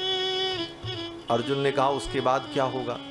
भगवान ने कहा उसके बाद क्या होगा वो मैं देखूंगा, चिंता मत करो, मैं संभाल लूंगा। अर्जुन ने ऐसा ही किया। बलराम जी को बताया अब मेरे व्रत की पूर्ति होगी और हम अन्न ग्रहण करेंगे। तो बलराम जी ने कहा ठीक है, मेरी बहन सुभद्रा बनाएगी। सुभद्रा ने सुंदर व्यंजन बनाया, खूब पूड़ी पकवान सब बना, और जब भोजन का समय आया तो पर्दा लग गया।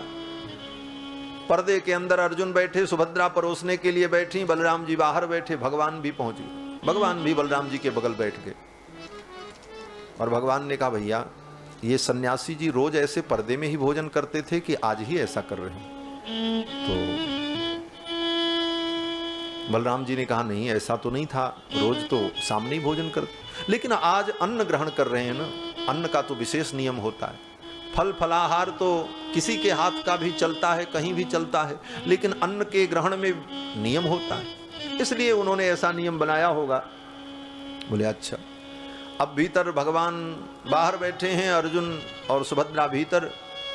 धीरे धीरे समय बीता, 10 मिनट, 15 मिनट, 20 मिनट, आधे घंटे, 45 मिनट, 1 घंटा हो गया। भगवान ने कहा भैया ये सन्यासी जी कितने देर तक भोजन करते हैं? तो बलराम जी ने कहा रोज तो जल्दी ही कर लेते थे, लेकिन आज इतना विलंब क्यों हो रहा? 4 महीने बाद आज वो अन्न ग्रहण कर रहे हैं, इसलिए स्वाद लेकर के धीरे धीरे खा रहे होंगे, कोई बात नहीं। 1 घंटा बीत गया, 1.5 घंटा, 2 घंटे हो गए। तब बलराम जी को भी शंका हुई कि इतना देर कोई भोजन कैसे कर सकता? भगवान ने कहा भैया इतनी देर तक कोई भोजन नहीं कर सकता, लगता है कुछ दाल में काला है। बलराम जी ने कहा भैया हमको भी लगता है कुछ दाल में काला है। भगवान ने कहा दाल में काला नहीं है, काली ही दाल है, यहां तो सब काले ही काला है। चलो चल करके देखते हैं। भगवान बलराम जी को लेकर के आए, जब पर्दा हटा करके देखा तो थाली ऐसे पड़ी है, भोजन ऐसे पड़ा है, कोई वहां पर नहीं। पीछे का द्वार खुला था और कोई नहीं। बलराम जी ने कहा कहां गए सन्यासी जी, सुभद्रा कहां गई? ये पीछे का द्वार कैसे खुला है? तो बाहर जो लोग थे गली में, रास्ते में, उनसे पूछा बलराम जी ने, किसी को जाते देखा? तो लोगों ने कहा हाँ महाराज मैंने देखा, आपकी बहन सुभद्रा रथ चला रही थी और अर्जुन पीछे रथ पर बैठे हुए थे और दोनों इधर गए। अब तो बलराम जी का पारा गर्म है। अर्जुन? बोले वो तो सन्यासी थे। मोहल्ले के लोगों ने जो देखा था उन्होंने कहा हाँ वो सन्यासी नहीं थे, अर्जुन थे, आपने उनको पहचाना नहीं। बाद में जब वो अपने साज सज्जा में आए तब हम लोगों ने भी पहचाना। अब तो बलराम जी को बहुत क्रोध आया। बलराम जी ने कहा अर्जुन ने मेरे साथ इतना बड़ा धोखा किया, 4 महीने तक मैंने उनका पैर दबाया, सेवा की, भोजन कराया, और अर्जुन ने मेरे साथ इतना बड़ा विश्वासघात किया, अर्जुन को आज मैं जीवित नहीं छोड़ूंगा। बलराम जी ने अपना हल मूसल उठा लिया, चल पड़े। भगवान ने बलराम जी को रोका, भैया ऐसा मत करो। बलराम जी ने कहा अर्जुन ने मेरे साथ इतना बड़ा धोखा किया है, मैं अर्जुन को जीवित नहीं छोड़ूंगा, मार डालूंगा। भगवान ने कहा भैया सब गलती आपकी है, पहले ही मैंने कहा था कि ऐसे सन्यासी पर विश्वास नहीं करना, लेकिन आपने मेरी एक भी बात नहीं मानी, उसी का ये दुष्परिणाम हुआ। उल्टे भगवान बलराम जी को ही गियर में लेने लगे। भगवान कहते हैं सब आपके कारण हुआ। अब बलराम जी क्या करते? भगवान ने कहा अब आप दूसरी गलती करने जा रहे हैं। अगर अर्जुन को आप मार देंगे तो इसका परिणाम जानते हैं क्या हो? तो क्या होगा? भगवान श्री कृष्ण ने कहा सारी दुनिया ने देख लिया कि आपकी बहन सुभद्रा अर्जुन को लेकर के गई, अर्जुन सुभद्रा को लेकर के नहीं गए, रथ तो सुभद्रा चला रही थी, सबने देखा। सारी दुनिया जान गई कि आपकी बहन सुभद्रा अर्जुन को लेकर के गई हैं। अब अगर आप अर्जुन को मार देते हैं तो आपकी बहन सुभद्रा से विवाह कौन करेगा? कोई भी सम्मानित क्षत्रिय आपकी बहन का पाणी ग्रहण नहीं करेगा और जीवन भर सुभद्रा अविवाहित रहेगी और ये कलंक आपको होगा। अब तो बुद्धिमानी यही है कि सुभद्रा का विवाह अर्जुन के साथ ही कर दिया जाए, इसी में भलाई है। अब बलराम जी के पास कोई उत्तर नहीं। बलराम जी चुप हो गए। बलराम जी ने कहा कृष्ण जैसी तुम्हारी इच्छा। फिर बलराम जी को भी स्वीकार करना पड़ा। और इतना बड़ा नाटक भगवान ने क्यों किया? इसीलिए किया कि भगवान जानते हैं कि महाभारत युद्ध में दुर्योधन की मृत्यु होगी। अगर मेरी बहन का विवाह दुर्योधन से हो गया तो मेरी बहन विधवा हो जाएगी। इसलिए भगवान तो दूरदर्शी हैं, सर्वज्ञ हैं। इसलिए भगवान ने अर्जुन के साथ अपनी बहन सुभद्रा का विवाह कराया। ठाकुर की लीला बड़ी अद्भुत है महाराज। सूरदास जी महाराज कहते हैं कन्हैया तेरे छल छद्म को जान पाना सबके बस की बात नहीं। सूरदास जी ने भगवान को बड़ा उलाहना दिया। सूरदास जी ने कहा तेरे जैसा नमक हराम तो दुनिया में कोई नहीं होगा। सूरदास जी कहते हैं कि एक दिन नोन खाए जन्म भर भूले नहीं, एक दिन नोन खाए जन्म भर भूले नहीं, 10 वर्ष नोन खाए भूल गए नंद को। एक दिन व्यक्ति किसी का नमक खाता है तो जीवन भर उसे भूलता नहीं, नमक की लाज रखता है। लेकिन आप 10 वर्ष नंद बाबा के घर में रहे, माखन मिश्री खाए, नंद यशोदा ने इतनी सेवा की, और असली माँ बाप जब मिल गए तो नंद यशोदा को भूल गए। कभी वृंदावन जाकर के उनकी खोज खबर नहीं ली। भक्त कहते हैं कि एक दिन नोन खाए जन्म भर भूले नहीं, 10 वर्ष नोन खाए भूल गए नंद को, देह गेह को विसार श्री राधा ने प्रेम कियो। अपने देह गेह को विसार करके राधा जी ने प्रेम किया, उनके आप नहीं भय। 16,108 विवाह किया, एक राधा का भी पाणी ग्रहण कर लेते तो क्या बिगड़ जाता। लेकिन अरे छलिया, तेरे छल को जब तेरे भाई बलराम ही नहीं जान सके। भक्त कहते हैं कि पार्थ के साथ निज बहन भगाए दई, पार्थ के साथ अपनी बहन को आपने स्वयं भगा दिया। पार्थ के साथ निज बहन भगाए दही, बलराम हूं न जाने तेरे छल छद्म को। तेरे जैसा छलिया कौन होगा दुनिया। इस प्रकार भक्तों ने भगवान को उलाहना भी दिया। भगवान कृष्ण की लीला बड़ी माधुर्यमय, ऐश्वर्यमय, ज्ञानमय, विज्ञानमय, नीतिमय, अद्भुत लीला है महाराज। यही तो ईश्वर की भगवत्ता है, यही कृष्ण का ईश्वरत्व है। ऐसी विलक्षण लीला तो भगवान ही कर सकते हैं। अनेक कथाएं हैं भगवान की, और भी अनेक चरित्र हैं, लेकिन उन सारे चरित्रों का मैं वर्णन नहीं कर पाऊंगा। आगे महत्वपूर्ण चरित्र है श्री सुदामा जी का चरित्र। सुदामा जी भगवान के परम सखा, बाल सखा। सुदामा जी के चरित्र का वर्णन करते हुए सुखदेव जी कहते हैं कि कृष्णस्यासीत् सखा कश्चित् ब्राह्मणो ब्रह्मवित्तमः, विरक्त इंद्रियार्थेषु प्रशांतात्मा जितेंद्रिया।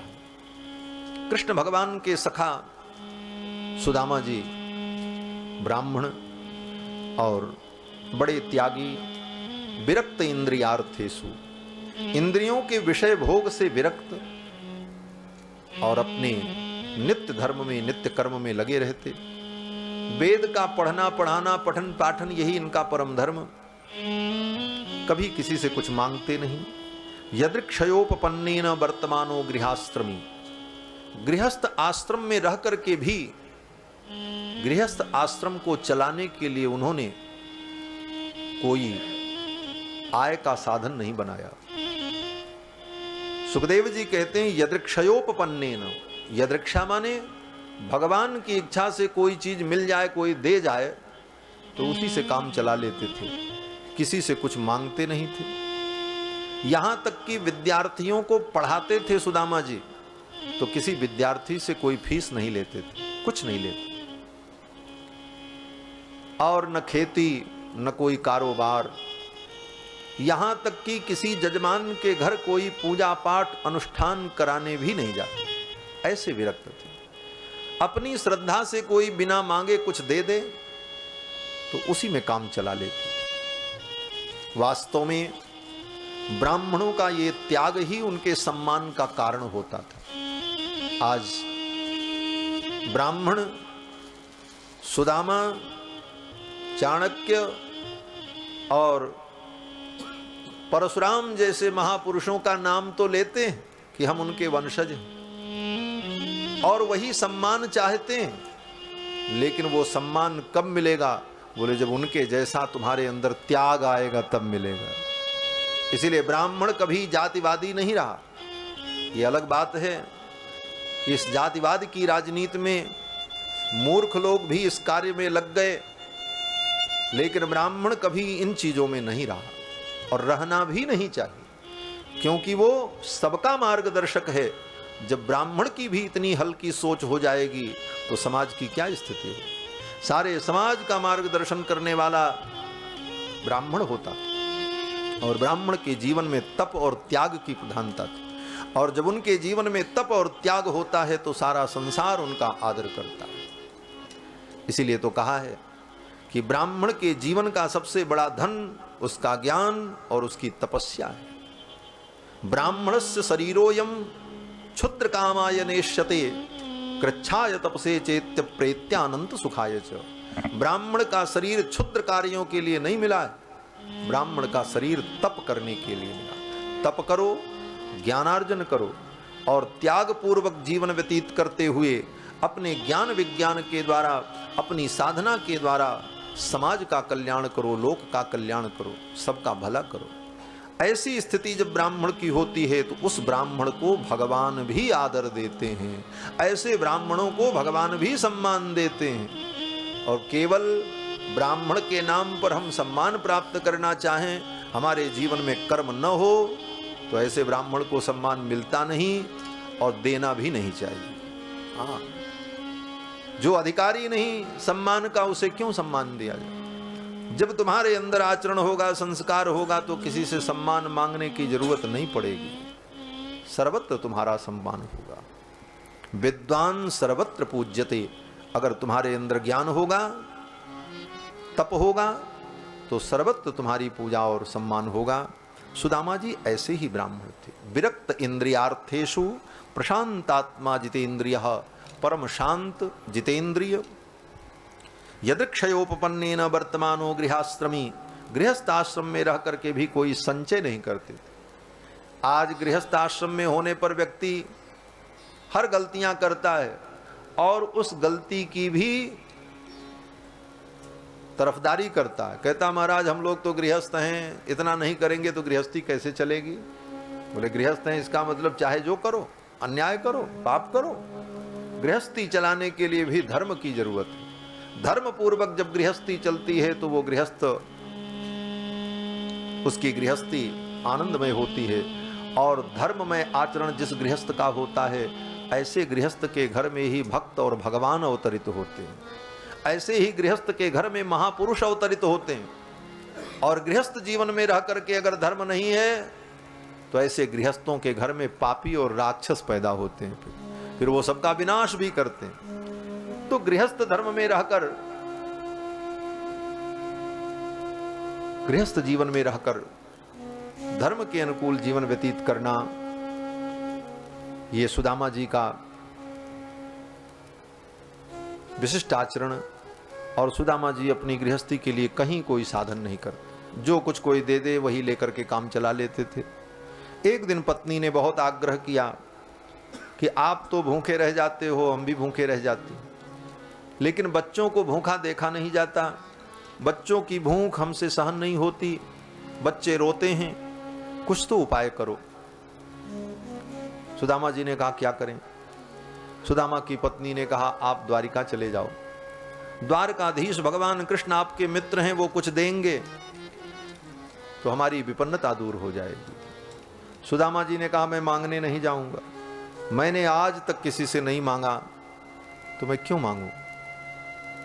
तो सुदामा जी की पत्नी ने कहा आप मांगना मत, आप केवल चले जाओ, वो सर्वज्ञ हैं, उन्हें सब मालूम है, मांगना ही नहीं पड़ेगा, वो दे देंगे, आप ले लेना, चले आना, मांगना नहीं पड़ेगा। बार बार जब पत्नी ने कहा तो सुदामा जी जाने को तैयार हुए। और जाने को तैयार भी हुए तो इस भाव से कि अयम ही परमो लाभो उत्तम श्लोक दर्शनम। सुदामा जी ने मन में सोचा पत्नी बार बार कह ही रही है, नहीं जाऊंगा तो इसको भी बुरा लगेगा। और बहुत दिन हुए कृष्ण का दर्शन नहीं हुआ, इसी बहाने कृष्ण भगवान का दर्शन भी हो जाएगा। इसका मतलब बोले एक पंथ दो काज, जैसे गोरस बेचन हरि मिलन, एक पंथ दो काज। जैसे गोपियां दही बेचने जाती हैं और कृष्ण का दर्शन भी चाहती हैं, दो उद्देश्य लेकर के चलती हैं, लेकिन प्रधानता कृष्ण दर्शन की है, दही बेचना तो एक बहाना है। उसी प्रकार कृष्ण भगवान का दर्शन करने के लिए सुदामा जी जा रहे हैं, पत्नी के कहने पर जा रहे हैं, ये तो बहाना है। इसीलिए सुदामा जी ने कहा कि अयम ही परमो लाभो उत्तम श्लोक दर्शनम, उत्तम श्लोक भगवान कृष्ण का दर्शन हो जाएगा, इसलिए मैं द्वारिकापुरी जाऊंगा। सुदामा जी चल पड़े। सुदामा जी ने कहा मित्र के घर जा रहे हैं, खाली हाथ नहीं जाना चाहिए, क्या ले जाएं। तो पत्नी ने सोचा कि बड़े मुश्किल से तो ये तैयार भये, अब किसी वस्तु के कारण इनकी यात्रा स्थगित हो जाए ये ठीक नहीं।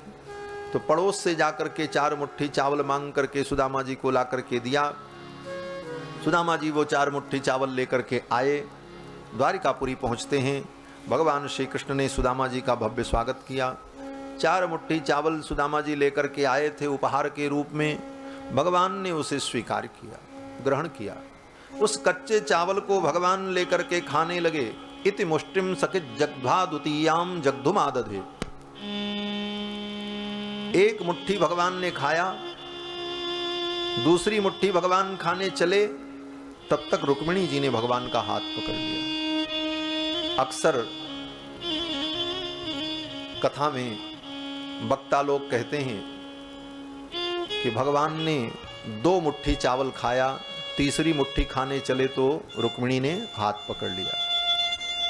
लेकिन सत्यता यह है कि भगवान ने 1 मुट्ठी ही खाया। भागवत में यही लिखा है, इति मुष्टिम सकृत जग्ध्वा, 1 मुट्ठी भगवान ने खाया, द्वितीयाम जग्धुमादधे, दूसरी मुट्ठी खाने भगवान चले, तावत श्री जगृहे हस्तम, तब तक रुक्मिणी जी ने भगवान का हाथ पकड़ लिया। क्यों हाथ पकड़ लिया? बोले रुक्मिणी जी कहती, प्रभु एतावतालम विश्वात्मन सर्व संपत समृद्धये, एतावता अलम, 1 मुट्ठी आपने जो खाया इतना ही पर्याप्त है। इस 1 मुट्ठी के बदले में आपने सुदामा जी को सब कुछ दे दिया। सर्व संपत समृद्धये, समस्त प्रकार की समृद्धि आपने सुदामा जी को दे दी। अब आपके पास कुछ देने के लिए बचा नहीं है। लोग कहते महाराज 1 मुट्ठी खा करके भगवान ने 1 लोक दे दिया, दूसरी मुट्ठी खा करके दूसरा लोक दे दिया, तीसरी मुट्ठी खा करके तीसरा लोक देने जा रहे थे तो रुक्मिणी जी ने हाथ पकड़ लिया कि तीनों लोक सुदामा जी को दे दोगे तो हम लोग कहां रहेंगे। ऐसा तर्क लोग करते, लेकिन ये सब कपोल कल्पित कल्पना है, नरोत्तम दास जैसे कवियों की कल्पना है। लेकिन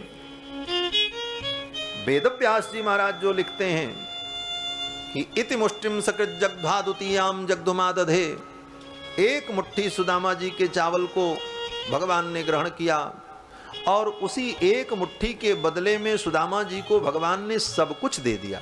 अब कुछ देने को बचा ही नहीं।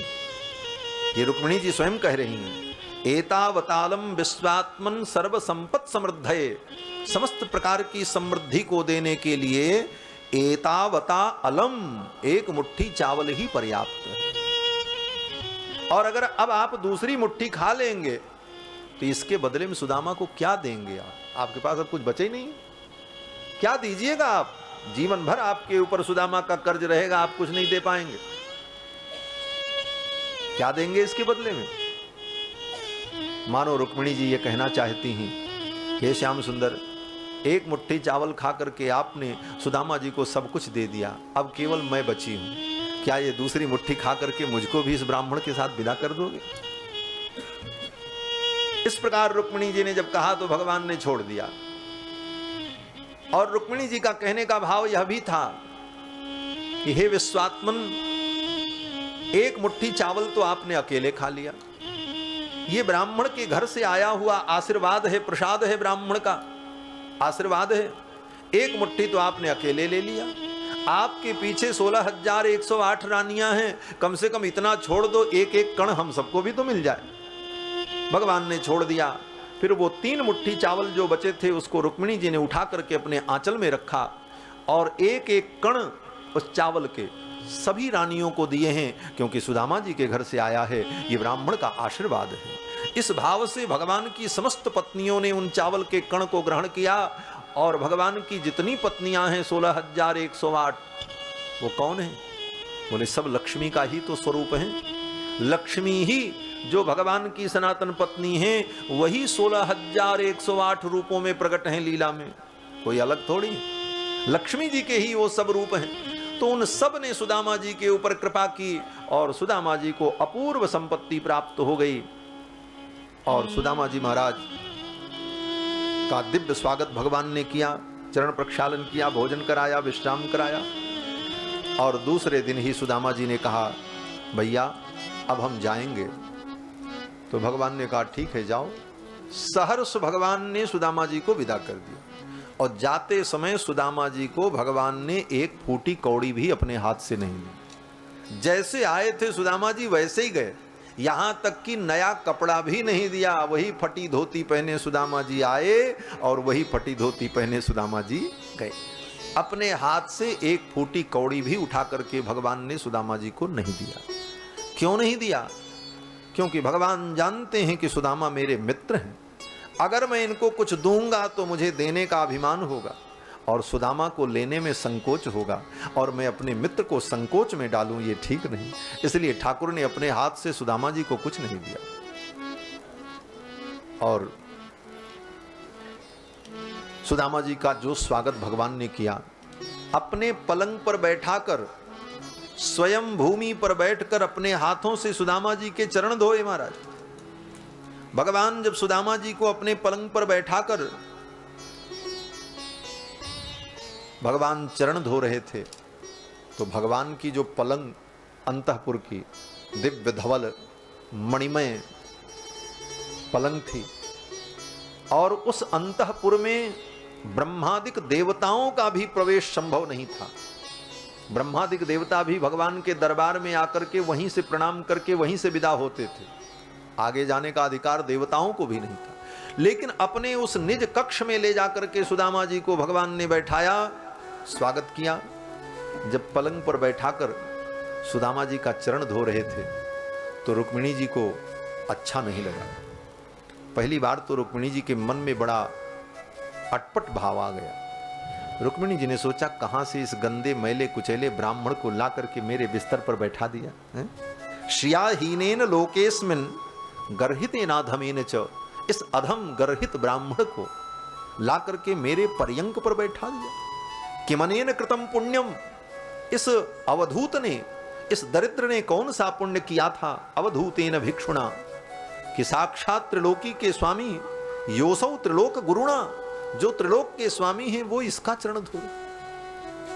कुछ भी हो, ये तो बड़े उदार हैं, लेकिन ला करके मेरे पलंग पर बैठा दिया इस मैले कुचैले ब्राह्मण को। रुक्मिणी जी नाक सिकोड़ने लगी, उनको अटपटा लगा। भगवान रुक्मिणी जी के भाव को समझ गए। भगवान को अच्छा नहीं लगा। भगवान ने रुक्मिणी की ओर घूम करके ऐसे देखा, और देख करके इशारे इशारे में भगवान ने रुक्मिणी जी को सब कुछ कह दिया। क्या कहा? कहते हैं ना कि इशारों को अगर समझो तो राज को राज रहने दो। इशारे से भी बात होती है। भगवान ने इशारे में ही रुक्मिणी जी को कह दिया और रुक्मिणी जी ने समझ लिया। क्या कहा, क्या समझा? बोले, भगवान ने रुक्मिणी जी की ओर देख करके कहा, रुक्मिणी, आज तुम द्वारिका की पटरानी हो, पट्टमहिषी हो, तो तुम्हें बड़ा गर्व है। एक ब्राह्मण को मैं अपने पर्यंक पर बैठा करके उसका चरण प्रक्षालन कर रहा हूं, तो तुम्हें अच्छा नहीं लग रहा है। और वो दिन भूल गई कि तुम्हारे पत्र को लेकर के आने वाला भी वो ब्राह्मण ही था। तुम्हारे भाई को अगर पता चल जाता तो उस ब्राह्मण के टुकड़े टुकड़े हो जाते, लेकिन उस ब्राह्मण ने अपनी जान की बाजी लगा करके तुम्हारे पत्र को मेरे तक पहुंचाया। तब तुम आज द्वारिका की पटरानी हो, नहीं तो द्वारिका की तुम नौकरानी भी नहीं बन सकती थी। और आज एक ब्राह्मण का मैं आदर कर रहा हूं तो तुम्हें कष्ट हो रहा है। भगवान तो ब्रह्मण्य देव है। नमो ब्रह्मण्य देवाय गो ब्राह्मण हिताय च, जगत हिताय कृष्णाय गोविंदाय नमो नमः। सारी दुनिया भगवान को अपना देवता मानती है, और भगवान ऐसे तपस्वी त्यागी ब्राह्मण को अपना देवता मानते हैं। उन ब्राह्मणों के, ऐसे ज्ञानियों के चरणों में भगवान अपना मस्तक झुका देते हैं। इसीलिए भगवान का एक नाम है ब्रह्मण्य देव। रुक्मिणी जी समझ गईं, और फिर तो रुक्मिणी जी दौड़ दौड़ करके स्वयं सेवा करने लगी, सारा कार्य करने लगी। इस प्रकार भगवान ने सुदामा जी का बड़ा दिव्य सत्कार किया, और सुदामा जी जैसे आए थे वैसे ही भगवान ने विदा कर दिया। लेकिन सुदामा जी जब अपने घर पहुंचे तो देखे महाराज उनकी कुटिया गायब, राम मड़ैया गायब हो गई, और जहां राम मड़ैया थी वहां पर दिव्य महल बना था। अब तो सुदामा जी बड़े आश्चर्यचकित हुए, और सन्निकट जाकर के देखा तो अपनी ब्राह्मणी को पहचान गए। पूछा, रे सुशीला, ये सब क्या है? सुशीला ने प्रसन्न होकर के कहा, स्वामी, ये सब आपके मित्र द्वारिकाधीश की कृपा है। उनके सेवक आए और उन्होंने ये सब सारी व्यवस्था की है। सुदामा के नेत्रों में आंसू आ गए। धन्य हो कृष्ण गोविंद, तुम्हारी लीला अद्भुत है, और मुझे तो सबसे बड़ा यही सुख है कि मैंने कृष्ण का दर्शन प्राप्त किया। त्रिलोक के स्वामी भगवान कृष्ण ने मुझे हृदय से लगाया, यही मेरे लिए सबसे बड़ी संपत्ति है। और इतनी संपत्ति, वैभव, सब कुछ प्राप्त करने के बाद सुदामा जी के जीवन में कोई परिवर्तन नहीं आया। ऐसा नहीं कि वो राज संपत्ति वैभव पाने के बाद सुदामा जी राज भोगने लगे। बच्चे उनके सुख भोगते, उनकी पत्नी उस सुख में रहती, लेकिन सुदामा जी तो अपने उसी त्यागमय जीवन में रहे और उसी प्रकार वो अपने नित्य कर्म, संध्या वंदन, गायत्री जप, पूजा पाठ, विद्यार्थियों को पढ़ाना, पढ़ना, स्वाध्याय, चिंतन, वही कर्म सुदामा जी का था। अपने त्याग वैराग्य में जीवन में ही सुदामा जी रहे। सुदामा जी का चरित्र बड़ा अद्भुत चरित्र है। ऐसे तो सुदामा जी का नाम श्रीमद् भागवत में नहीं है। श्रीमद् भागवत में यही कथा है, कृष्ण स्यासीत सखा कश्चित, कृष्ण भगवान के कोई सखा थे, ब्राह्मण थे। अब उनका नाम सुदामा था, ये भागवत में नहीं लिखा है, अन्य पुराणों में लिखा है। उस आधार पर यह कथा कही जाती है कि ये सुदामा जी का चरित्र है। इस प्रकार सुदामा जी के चरित्र को सुखदेव जी ने सुनाया। उसके बाद भगवान के और भी अनेक चरित्र हैं। भगवान ने उद्धव जी को अनेक प्रकार का दिव्य उपदेश किया है, ज्ञान विज्ञान। उद्धव जी के अनेक प्रश्नों का उत्तर देते हुए भक्ति, ज्ञान, वैराग्य, शरणागति, कर्म, इन सारे विषयों का वर्णन भगवान ने उद्धव जी को सुनाया है। और 125 वर्ष तक इस धरामंडल पर प्रकट रूप से विराजमान होकर भगवान कृष्ण ने लीला की। लीला के माध्यम से, महाभारत के युद्ध के माध्यम से भगवान ने पृथ्वी के भार को उतारा, असुरों का संहार कराया। और 125 वर्ष की लीला पूर्ण होने पर भगवान ने अपनी लीला का संवरण किया। ब्राह्मण के शाप को कारण बना करके भगवान ने अपने वंश का स्वयं विनाश करा दिया। 56 करोड़ यदुवंशी आपस में ही लड़ करके मृत्यु को प्राप्त हो गए प्रभासक क्षेत्र में। और जरा नाम के व्याध के बाण को निमित्त बना करके भगवान ने भी अपनी लीला का संवरण किया। भगवान को कोई बाण क्या मारेगा, कोई क्या मारेगा, लेकिन उस बाण को भगवान ने निमित्त बनाया। कर्मों का हिसाब भगवान ने दिखाया कि संसार के प्राणियों, कर्मों का हिसाब सबको देना पड़ता है। कोई भी इस दुनिया में आवे, कर्म का हिसाब सबको चुकाना पड़ेगा। भगवान ने वो हिसाब चुकाया है। त्रेता युग में भगवान ने बाली को छिप करके मारा, तो इस कर्म का हिसाब क्या होगा? बोले अब भगवान को कोई छिप करके मारे और भगवान की लीला संवरण का वो कारण बने। भगवान किसी कर्म के बंधन में नहीं है, भगवान किसी कर्म की सीमा में नहीं बंधते हैं, लेकिन कर्म की मर्यादा की स्थापना के लिए भगवान ऐसी लीला करते हैं। इसीलिए कृष्णावतार में भगवान ने जरा नाम के व्याध के बाण को निमित्त बनाया। भगवान बैठे थे, जरा नाम का व्याध शिकार करने के लिए आया और छिप करके दूर से बाण चलाया। वो बाण आकर के भगवान के चरणों का स्पर्श करता है और उसी बाण को भगवान ने कारण बना करके अपनी लीला को पूर्ण कर दिया। भगवान अंतर्हित हो गए। बलराम जी महाराज समुद्र के तट पर जाकर के बैठ गए और बलराम जी ने अपने स्वरूप का स्मरण किया। बलराम जी का शेष रूप प्रकट हो गया और शेष रूप से बलराम जी महाराज समुद्र में चले गए और सुतल लोक को चले गए। द्वारकापुरी को समुद्र ने डुबो दिया है। इस प्रकार भगवान ने 125 वर्ष तक लीला करके पृथ्वी के भार को कम किया, दुष्टों का संहार किया। 125 वर्ष की लीला है भगवान श्री कृष्ण की। इसके बाद श्री सुखदेव जी महाराज ने राजा परीक्षित से कहा, राजन, सब चरित्र मैंने तुम्हें सुना दिया, अब तुम कृष्ण भगवान का स्मरण करो और मैं जा रहा हूं। सुखदेव जी जैसे आए थे उसी प्रकार उठ करके चले गए। उनके साथ जो महात्मा सन्यासी थे वो सब चले गए। राजा परीक्षित गंगा के तट पर बैठे हैं। 7वां दिन व्यतीत हुआ और ब्राह्मण के शाप के अनुसार तक्षक नाग आया और तक्षक नाग ने आकर के राजा परीक्षित के शरीर में अपना मुख लगाया। उसके पहले ही राजा परीक्षित की आत्मा का उत्क्रमण हो गया। राजा परीक्षित की आत्मा ने उत्क्रमण किया। राजा परीक्षित के शरीर में तक्षक नाग ने अपना मुख स्पर्श कराया। तक्षक की विशद ज्वाला से राजा परीक्षित का शरीर भस्म की ढेरी बन गया। गंगा के तट पर महाराज परीक्षित बैठे थे। गंगा जी की एक लहर आई और परीक्षित के शरीर की जो राख थी वो सब लेकर के चली गई। इस प्रकार महाराज परीक्षित को मोक्ष की प्राप्ति होती है। ये कथा सूत जी महाराज ने नैमिषारण्य में 88,000 शौनकादि मुनियों को सुनाया। इसी क्रम में सूत जी महाराज ने उन 88,000 शौनकादि मुनियों को 18 पुराणों का नाम, उनकी श्लोक संख्या और विषय वस्तु का संक्षिप्त वर्णन करते हुए भागवत में क्या क्या है इन सारे विषयों को बताया। और फिर इसी क्रम में जब मार्कंडे पुराण का वर्णन किया सूत जी महाराज ने, तो सौनकादि मुनियों ने सूत जी से पूछा कि मार्कंडे मुनि को भगवान ने अपने प्रलय लीला का दर्शन कराया था, वो कथा आप कृपा करके सुनाओ। तो सूत जी महाराज ने उन सौनकादि मुनियों को मार्कंडे जी की कथा सुनाई। मार्कंडे जी महाराज ने भगवान से कहा, प्रभु मैं आपकी प्रलय लीला देखना चाहता हूँ। तो भगवान ने ऐसी लीला की, मार्कंडे जी अपनी कुटिया में बैठे थे, अचानक पानी बरसने लगा और धीरे धीरे सारा संसार जलमय हो गया, साफ डूब गया। मार्कंडे जी उसी पानी में तैर रहे हैं, कहीं कोई आश्रय नहीं, सारी सृष्टि लय को प्राप्त हो गई। तैरते तैरते मार्कंडे जी जाते हैं तो देखते हैं एक बट वृक्ष के पत्तों के बीच में एक छोटा सा बालक लेटा हुआ है। मार्कंडे जी उस वृक्ष के सन्निकट गए। वो बालक कौन है? बोले कोई साधारण बालक नहीं, भगवान मुकुंद ही बालक बन गए, इसलिए उनका नाम बाल मुकुंद।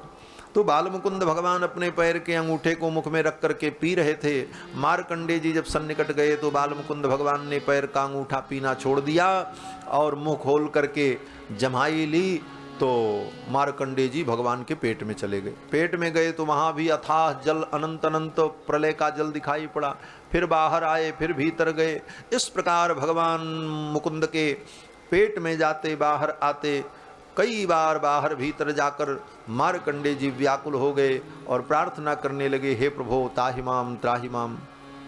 फिर तो भगवान ने अपनी माया को समेट लिया।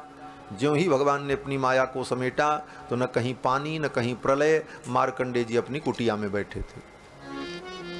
मार्कंडे जी ने सोचा ये प्रलय, पानी और मैं उस बालक के मुंह में गया, बाहर आया, ये सब कहीं कुछ नहीं। बोले यही भगवान की माया है।